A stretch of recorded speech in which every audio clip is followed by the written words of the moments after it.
ஆடி மாதம் அம்மனுக்குரிய மாதம் என்பதால் இது பெண்கள் வழிபடும் மாதமாகவே கருதப்படுகிறது. இதில் ஆடிப்பூரம், நாகர் சதுர்த்தி, கருட பஞ்சமி, ஆடிப்பெருக்கு என வந்தாலும் நாகர் சதுர்த்தி வழிபாடு ராகு கேது தோஷத்தை விரட்டும் என்பது ஐதீகம். நாகர் சதுர்த்தி பூஜை சதுர்த்தி திதியில் வழிபடப்படுகிறது என்றால் நவகிரகங்களின் சர்ப்பமான கேதுவை விநாயகர் தன் இடுப்பில் கட்டி வைத்து உபதேசம் செய்து அதன் வீரியத்தை அடக்கி ஞான காரகனாக மாற்றினார். எனவே நாகர் சதுர்த்தி என்று அதிகாலை எழுந்து நீராடிவிட்டு அருகிலுள்ள பாம்பு புற்றிலுள்ள கோயிலுக்கு சென்று முதலில் விநாயகரை அருகம்புல் கொண்டு வழிபட்டு பின்பு தன் மஞ்சள் குங்குமம் வைத்து 9 முறை வலம் வர வேண்டும்.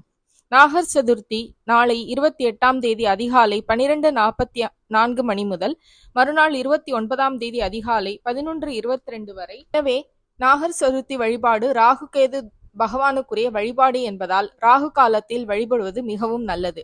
எனவே காலை 7:31 மணி முதல் 9 மணிக்குள் வழிபடுவது என்பது சிறந்த பலனை தரும்.